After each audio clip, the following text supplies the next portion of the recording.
This isn't a podcast on labeling product marketing. This is a podcast for product marketing managers who feel misunderstood internally. Because building slide decks and writing copy is not all that we do.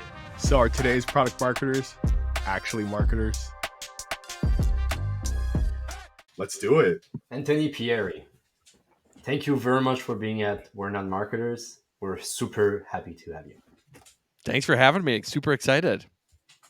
Yeah, we were talking before the conversation, Anthony. There's not a day that goes by that your posts do not come up on my feed, and it's always something of like high value.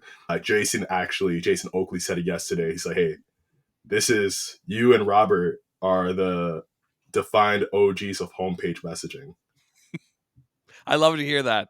And that's a niche we've set out to try to own, and we shrink our niche every couple months. And at the beginning, it was like, we're doing product marketing for startups, and we've shrunk it all the way down to homepage messaging, just that little corner of the world. Homepage messaging and early stage founders.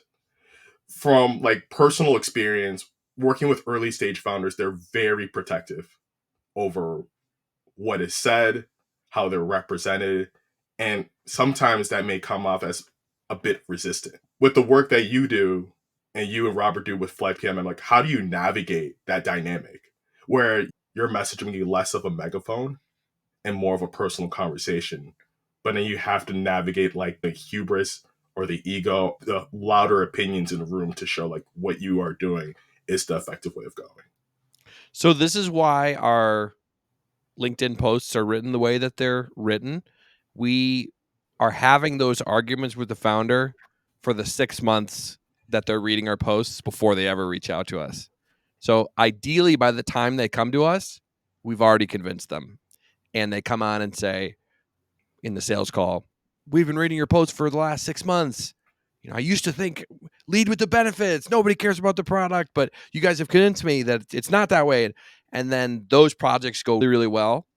The ones where it gets a little trickier are actually referrals, which in most referrals are the lifeblood. Everything is on referrals. For us, referral projects are almost always our worst because we have to condense the 6 months of trust building that someone who reads our posts would get into the 25-minute sales call and then while we're on the project. So when we're in the room trying to work out the best way to position and message a company on their homepage, we're also trying to explain the underlying concepts of why we think what we do that are often very against the grain of what they've learned. And so for them, it's like they're going through these big rethinking, like just reimagining how they think about marketing and messaging. And it sometimes is pretty hard and they're pretty resistant. So we've had projects where we get through the whole thing, we give the recommendations, they're like, okay, sounds good. And then they don't actually end up using them, or they'll use them, but they'll just change them to all the worst possible version of what we wrote. Like they'll work and just like undo all of the key decisions we made. And then we're like, okay, what are you going to do? This is our recommendation. You can use it. You don't have to use it. You paid for it. But so we'll see those projects are not quite as successful. But the really successful ones are when they come in and they are agree because battled it out of them in all the months leading up to working together. The life of a marketer 101. Anthony, do you mind sharing who came up with that idea? Because I will share this. I love your approach. More recently, I feel like I've seen it, is like that you've been argumentative in a way. Where did that come from? I'm now hearing you hear why you're doing it, and it's genius. You've had the battle before they've ever really landed in your pipe. Where'd that come from? There's a really smart lady named Wes, and I don't know if it's Ko or Cow. She was one of the co-founders of Maven. Yep. She talks about these two principles that have been guiding principles for Fletch making our content since we started.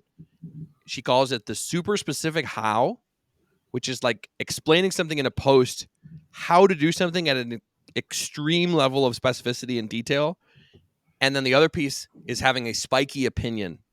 So taking a contrarian approach to something, putting it out there really bold, like Jason Fried from 37 Signals, great example. If you follow him or DH, the other founder, the two of them, I think DHH maybe, there's two H's I think. The two of them are like poster child of how you can do this really well. So we've been trying to incorporate that. And I think as time has gone on and we've worked with so many founders at this point. We've worked with close to 120 different companies. Wow. And that's not like handing it off to a team, some big agency. Like literally me and Rob in hundreds/thousands of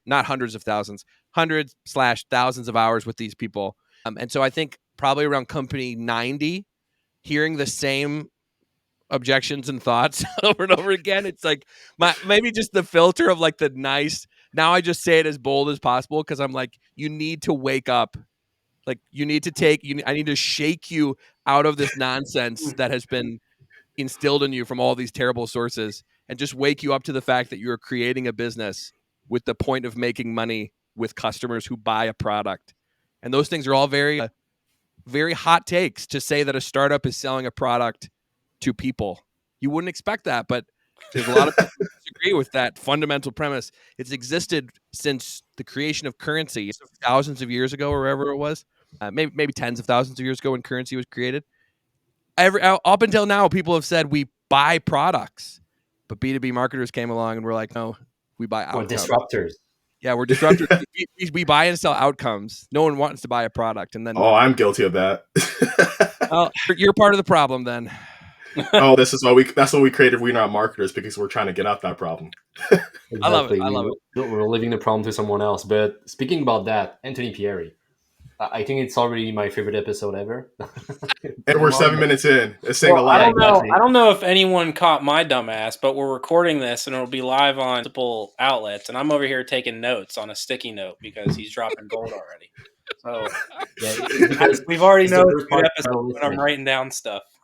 I love it. Exactly. But yeah, Anthony, are product marketers actually marketers, and why or why not? Here's my take. I think in the startup world, someone has to do the product marketing part. And for me, the product marketing is the only marketing that should be happening at all.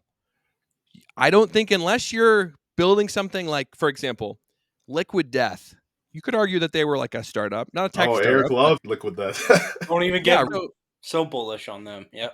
Liquid Death's great, right? They're selling a pretty easy to understand product. It's water, right? We're all pretty familiar with water, what water is. So for them, they need to lead with brand marketing, because it's why would I buy water in a can when I could buy it in a bottle or I could get it from a drinking fountain? So they need to lead on brand marketing. SaaS startups, B2B SaaS startups are almost always doing something new. Very rarely do you see them coming along and being like, hey, I rebuilt Google Calendar. It's a new calendar. Here it is. Because people, they know they'll never be able to compete. So it's almost always the mixing of multiple different apps, bringing things together in a new way. And so for them, the last thing they should be spending time on is brand marketing, because nobody cares about the brand if they don't even know what the product is, when I would use it, how I would use it, who would use it. Any of those fundamental questions that when we look at Liquid Death and we see that it's water, instinctively we know the answer to all those questions. It's water. I would drink it when I'm thirsty, right? So you don't have to, all those are out of the way.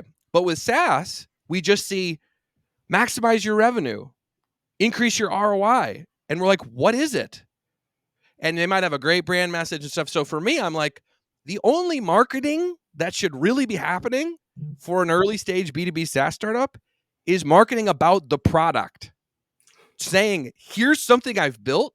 You should use it in your company. You should pay me to have access to this product in your company. And a lot of people obviously disagree with that and would say, no, that's dumb. We sell to the enterprise. So the enterprise doesn't buy products. They just buy outcomes and things like that, which we can talk about if you want. But essentially for me, I'm like, the only real marketing that should be happening is marketing about the product. And for me, that is what a product marketer is doing, is marketing the product. But I think I saw on your guys' website, you disagree. I'd be curious to hear the pushback. Yeah, so I want to actually ask you a question. So earlier you mentioned how I think particularly the founders that you're working with, they're either have bad habits or they've essentially followed the leader somewhere else and it's created this bad habit. How much of that do you think is traditional marketing influence getting in there versus other things that you've seen? Because I honestly can't I can't speak to that side as much. There's a bunch of different reasons. The archetypal founder pair is a builder and a seller, a technical person and a like visionary, sales-minded. I'm going to go sell the vision to investors, to customers, stuff. The group of people in the VC world, I think Emily Kramer was the one who pointed out 1% of VCs have marketing in their background. So you've got a whole ecosystem where no one has any clue of how to market a product. And that's in the early stage.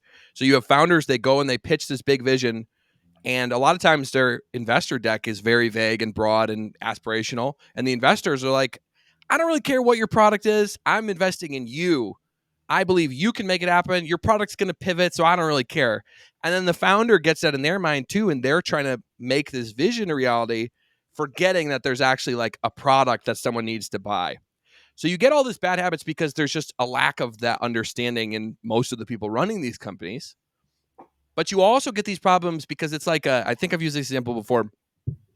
It's like if you wanted to start golfing and the only knowledge you had of golfing was the movie Happy Gilmore with Adam Sandler. And in that movie, I think I never even fact checked it to see if this is right, but I'm pretty sure that's the movie where he says it's all in the hips, and he's like trying to tell him how to do it. He's like, all in the hips. So if you have one piece of advice, and then you were like, I'm going to become a pro golfer, and the only piece of advice I know is it's all in the hips. And so I go out there and I start swinging my hips all over the place, and everyone's like, what the heck are you doing? And I'm like, I'm doing the advice. I don't know why it's not working. That advice for founders, like the only thing they've heard is sell benefits, not features. Right? That's it's all with the hips. But they have no context of what that means, where it comes from, why people say it. They'll either know that one or they'll know the one that says, people don't buy a 1/4-inch drill. They buy the 1/4-inch hole. So they take these two pieces completely out of context and apply them across the board. And then you end up with this vague aspirational message that only talks about outcome statements, never explains what the product is, and then they're very confused when customers don't want to buy a brand vision. When they go with their money, they're confused why they're like, why don't they want to buy my vision? Because the person on the other end is actually wants to buy a product to solve a problem that they have. So you got a major disconnect. Anthony, going back to the question you mentioned earlier, like pushing it back on us as to why we call it we're not marketers, is that for the three of us that we're having conversations and being in a few different like product marketing organizations, there's a few things we notice. Like one, like every organization seems to define product marketing in a different way. And at its core, like a lot of stuff you share like on content on LinkedIn is like product marketing boils down to two components: strategy and execution. Going down to the second point is that, like speaking to my experience, like specifically, a lot of product marketing was execution based.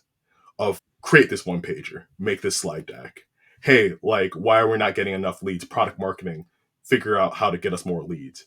And in the mix of all these tasks thrown on your plate, you're trying to sort through and, like what Jason said in a previous call, like prioritize which areas to tackle.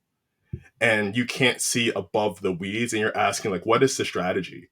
And sometimes when you look to leaders to, hey, lay out the strategy, they sometimes throw that question back on you. They're like, what should the strategy be? You're like, I don't know. Like, I don't have no space in my calendar to figure that out. Because if I present this strategy, like real story, here's the strategy we're going for. The founders look at me and say, well, why are we wasting our time building this strategy out? You should just go out and be executing it. In order to get this, I need your buy-in. I need to ensure that sales is on board. I need to ensure that you're on board with it too. Because if you're not on board, I'm out the door. And true story, I was out the door because there's this misconception of product marketers of being like, hey, like when you're brought in, a lot of organizations don't know how to use you. So you're stuck doing tasks that deviate from the focus. And that's why we came up with We're Not Marketers. So I'm going to pause right there because, like you said before, you've worked with a lot of different organizations. How does that reflect from what you've seen in like the work you've done with like early stage founders? Yeah, so I think you bring up a lot of good points. For me, I think it's actually, I would rather than saying we're not marketers, I would elevate what a marketer is. Because when I was coming up, I thought marketing was knowing the right time to post a Facebook ad, right? Like, I don't really want to learn marketing. And I was imagining all these tactics, right? Learning a collection of this is when you post on Instagram, or this is when you run an ad, and this is how you set your things, and these are the tips and tricks about the titles and the subject lines. And I'm like, that type of stuff was so boring to me. But marketing at the core is more about figuring out which markets to go after, how to reach them. Like the whole go-to-market concept to me is closer to the heart of what a marketer actually is. And product marketers, for whatever reason, a lot of times they have a go-to-market line on the job description, which you don't actually see sometimes on actual marketing jobs. So for me, I'm like, the product marketer is closer to a mini CEO than a lot of times a head of marketing would be, in the way that they're thinking about, how do I want to position a product for which markets? How am I going to get it to them? What do I want to say when I, like, to me, all those pieces are the fundamental building blocks of any business. And so I'm like, rather than saying we're not marketers, we don't just execute, I would try to go the opposite way and say, no, marketing is, in my opinion, probably the most important function in a whole business. And if you can, there's obviously companies where they use the sales team kind of like marketing, like they have heavy outbound and they're going after a bunch of groups at scale as much as you can with a team of SDRs and AEs and stuff. But for me, I'm like, especially with me and Rob's business, we do content marketing, thought leadership around a very specific target market. We've positioned ourselves in a very specific way with very specific messaging, value propositions. And so the sales aspect of it is usually a 25-minute call where we walk through our process and answer a couple quick questions. And then usually the people will buy. So of those two activities, which one's more important? To us, it's the marketing, right? Like, we're 100% of our leads come inbound. We're not doing any outbound. And the sales is truly helping them understand the process, helping them through the buying journey and all that stuff. And it's way less like going out and closing deals. It's the other way. They're coming because of the power of marketing. So I when I finally realized that this distinction, it felt like at the end of the Matrix when Neo can see the underlying source code of everything, and he's like, get it. Like, I get why all these. That's when I finally understood the core fundamental principles of marketing. I was like, oh, this is the cheat code to how businesses work. Why that one failed, why that one succeeded. So it's so powerful. And now I'm like, it's like a drug. I'm addicted. I don't care about anything else in life anymore. That's all I talk about with everyone I know. And I'm bringing all my family members on the journey. We're talking about messaging and value propositions, all my friends, and they all getting roped into it. And stuff. Y'all really talking about that at the family table? Yeah. And we all joke around about it and stuff. Hey, Yeah. It's permeated in my life too. Every time my fiance drags me to Ulta, I'm looking at palettes and I'm like, why would I buy this over this? And besides, this one here doesn't even tell me what it is. Yeah. Right. And so I totally feel with you on that, Anthony. It's starting to become a life habit of mine. I do have a quick question for you. So when you're dealing with these early startups, ballpark answer, what percentage of them actually have any marketing teams on board versus just kind of founders still figuring it out? So we work with usually seed to Series A is our sweet spot. We'll get people earlier and we'll get people later, but we publicly position around seed to Series A. So usually by then they have a marketer, maybe two. And so it's usually a small team, but almost all the products that we do, there is a marketing person. Sometimes it's a co-founder who is a marketer, but more often than not, they'll have at least one marketer, if not two. Okay, that's good context for me then. So follow up on that. When do you converse with those marketers at some point? I don't want to. Yeah, we do. We'll run our workshops. Usually we'll say bring 4 to 5 different people. So usually it's the founder, it's maybe a product person, a salesperson, a marketing person. We try to say bring whoever. And we've seen all sorts of mixes. Sometimes it'll be customer success, operations. It's really like in that team who has a good sense of the markets that they're going after and the product that they've created. So the marketers are on there. And the best is when we'll talk about jobs to be done, right? People bring us in for 2 jobs. One of them is our company is struggling to figure out how to best explain our product. We want to hire you guys to help us come in and just clear all the bad baggage we've picked up along the way and just give us a really focused message. That's job to be done, number 1. Job to be done number 2, we get brought in by the marketer, and they don't say this. They say it without saying it. They say, our founder is an idiot, and they will not listen to reason. Can you please come in and help talk some sense into them? And those projects rarely go well.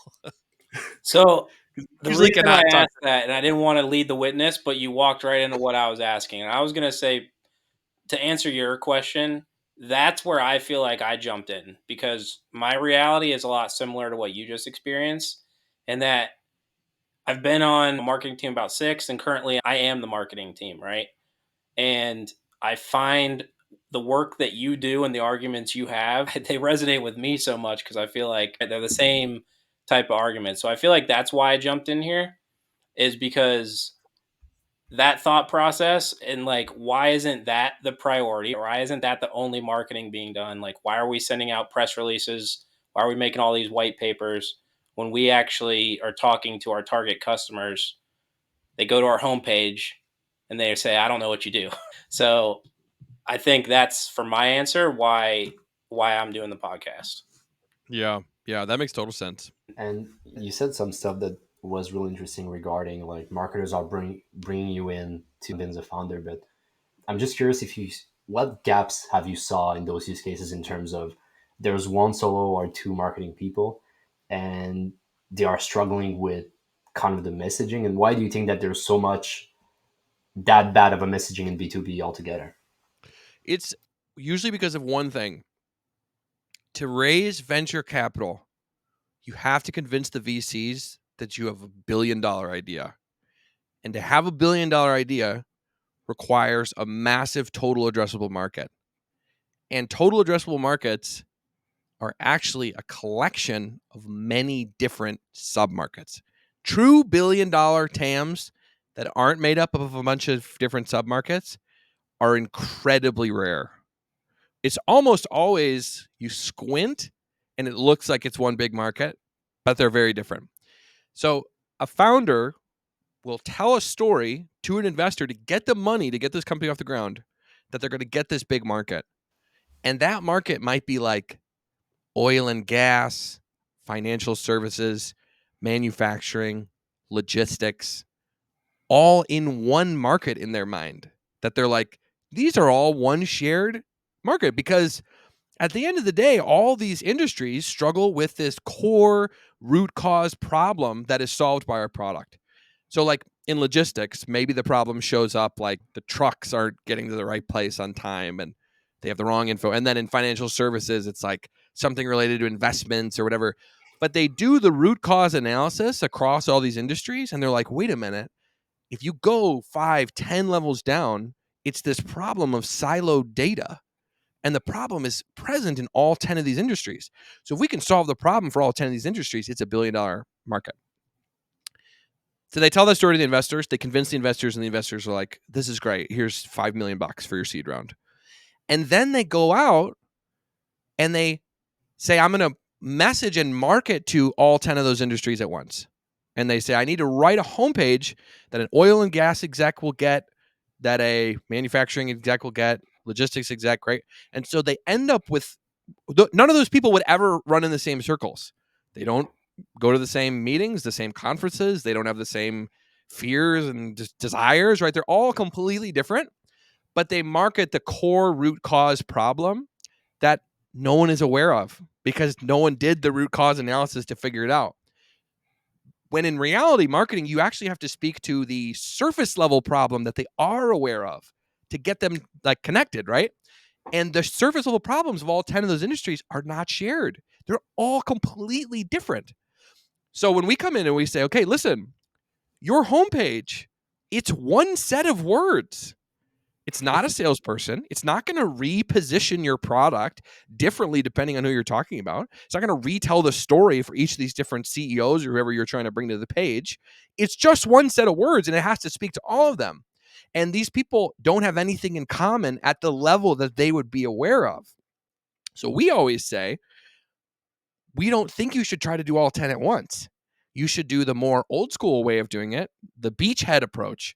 You go after one, or the bowling pin approach, either of the metaphors, whichever one you like more. the bowling pin. Yep. Knock down the bowling pin number 1, which will give you fuel and ammo to knock down the next 2, which will then give you the next 4. But in their minds, choosing that initial bowling pin is writing off the 9 other markets that make up the billion-dollar TAM in their mind. Despite any one of the 9 on their own is probably multi-billion-dollar TAM anyways. So like we were on a call with a guy and he was like, yeah, we've really narrowed our ICP down. And we're like, who's your ICP? And he listed 5 different industries. And I'm like, each of these industries, like the money in those industries is like a continent on the planet, or at least a country, right? What if you just dominated one of those first? How big would you be? And they're like, oh, we'd be worth hundreds of millions. And I'm like, how much are you making right now? And they're like, oh yeah, we're doing $1 million ARR. And I'm like, what if you just tried to get from $1 million to 10 million before jumping $1 million to $1 billion? Maybe you can sequence your way there. But then they just point back to these crazy stories that have the Looms and the Calendlys that exploded. And they say, well, Loom didn't have to do that. Asana didn't have to do that. Why would we have to do that? And then we back up and we say, do you have those crazy viral growth loops in your product? Like how Calendly will spread you not only internally, but to other companies just through the use of the product. Do you have that? Like, no, we need like a sales engineer has to come in. It's like a 6-week onboarding, white glove to get them to the aha moment. And I'm like, okay, so how many marketing people do you have to execute these 10 marketing strategies at once? Jeff on the call. That's our marketing.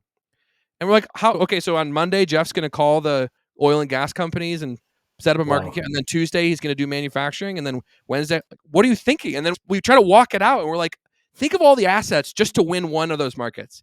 All the specific case studies, right? All the testimonials that you need to get, the talk tracks, the objections, all the iterations you have to do on your marketing, on your ads that you run, the A/B testing and stuff, just for one of them. And you've only got one guy. And you want to go after 10? They can't separate the vision of becoming the billion-dollar company. It's like they are only thinking about the moment when they're in the garage coming up with the cool idea, and then in the movie where it jumps ahead and they're this giant, massive company. Yeah. They're not thinking about anything that happens in the 10-year period between those 2 moments. That it's like, oh, do you remember what did Facebook do? They did first Harvard, then they did elite schools, then they let high schoolers in, then they let all of America in, then they started bringing in like European countries, and then they slowly, and same with Amazon, right? Just books at the beginning. And they slowly started, like all the biggest crazy success stories, unless you have those incredible virality growth loops, they all did it that way. They all sequenced it. That makes a lot of sense. And I understand now a little bit more why those startups are going with the approach of business innovation, disruption, ROI, and all of that, because they are trying to go after 5 different industries that have almost nothing in common, except the big outcomes generalist that every company needs to do, make more money, save costs, and all of that. I'm just stuck on those questions that Anthony drilled in over here. He come in like the Gordon Ramsay of B2B marketing. So for the remaining time of the pod, where can people find you? Do you have anything to promote? Where do we go if we want to learn more about Anthony Pierri and FletchPMM? LinkedIn for sure. Anyone who, if you want to keep up with what we're doing, shoot me a connect request. I accept basically everyone. You can shoot me a DM. I'll probably DM you. I DM most people who add me, just being like, how'd you find us? And I almost, because I'm on the platform so often and I send it so quickly, I will often be accused of being a bot, which I find very annoying, because I'm like, you added me and I sent you a nice message for adding me, and the first thing you do is accuse me of being a bot. Like, I did not add you. So if you add me, I'll probably message you, and I'm probably going to do it pretty quick because I'm on LinkedIn all day and it'll be fast. So please do not ask if I'm a bot. I'm not. I would never. It's our only go-to-market channel. And so if LinkedIn bans me for using a bot, we still have Rob's profile. And then if you wanted to work with us in a consulting fashion, FletchPMM, we list everything. We talk about our entire process, end to end, all the exact deliverables, the timeline, the pricing. It's all ungated. It's all free. It's all there. So I would do that. And if I was going to promote a product, we have a big Notion database of all of our best practices, templates, everything we've really ever posted on LinkedIn, all of our frameworks and everything, in one giant searchable Notion database. It has like 250, 300 entries in it, and we sell it for $50. So that's like our low barrier to entry resource for people who are trying to get a good sense. And you can say, what if we're just talking positioning, you can look at that category, or if you're looking at just home pages or mistakes to avoid, we've got all these different categories for it. And for $50 with the amount of consulting you did, I believe it's a steal. So thanks. You're not going to tell us about Good Hangs? I could promote that as well. That is my side project, pop punk band, living out my failed childhood dreams of becoming a rock star, doing it now as an adult. And I like to joke around that it's like, I didn't come up with this. I saw this in like a TikTok or something. But when you're, like your teens and someone finds out you're in a band, they're like, oh, you're in a band? And then you're in your 20s, they're like, oh, you're in a band? And then in your 30s, they're like, you're in a band? So it definitely has become less cool. Me and my friends are in a band called Good Hangs. If you like early 2000s throwback pop punk or emo music, you'll probably like us. Hey, no, I tried to listen to it during a gym workout, man, but I wasn't feeling it. Only one I felt was only do push-ups when I'm drunk. So in the spirit of we're not marketers, I got to give you some unsolicited advice about we know nothing about your craft. So I came up with a few song suggestions for you. So, take it, leave it, like maybe some inspiration for the band. Like first one I got for you, position that squat rack. Like when you're in that gym, like you got to feel the vibe. Second one, homepage copycat. I like that example you got with HubSpot, sales. Bring a little bit of work into your fitness, leading to the next one, product market fitness. Combine the best of both worlds and have a good like mind and body too. I love all it. All in one. I know I got two more. Don't cut me off. You just I got two more for you. all in one gym hero. Like all traps, all action right here. And our last one for you to bring it home. Oops, I repositioned that squat rack again. Unbelievable. That's wild. That's great. I love them. I'll pitch it to the guys. We'll see how it gets taken. Look, if you perform any of those, we'll come through. No, I'm a little upset. I just found out about this band because I was jamming into some good Charlotte and Blink-182 for like at least a 30-minute drive the other day. We'd fit right in that playlist. I was gonna say I should have known. I would have swapped that out real quick. But that's awesome. You were very quiet about it when you posted it yesterday. I was like, wait, I'm like, oh, but the guitar makes sense now next to your name. I just thought you just put the guitar there just for the sake of it. For sure. That's why it all came around. All right, so last question for you, and then we'll let you go, I think. So yesterday we spoke to Jason. You're gonna have to watch the pod or not to see if he decided to change his opinion, but he came in saying, yes, product marketers are marketers. We may or may not have changed his mind slightly. But what is your opinion as we leave the pod today, Anthony? I'm still bullish on that product marketers are marketers. I think they're the chief marketers of the early stage startup land. I love hearing that. Take it. Amazing. Wonderful episode, Anthony. Thank you so much for your time. And we're really excited to get this going and to learn from you. Awesome. Thanks so much for having me. Super fun. Thank you for listening to We're Not Marketers. If you liked what you heard, please subscribe, review our podcast, and share this episode with other PMMs. Thanks again, and see you soon.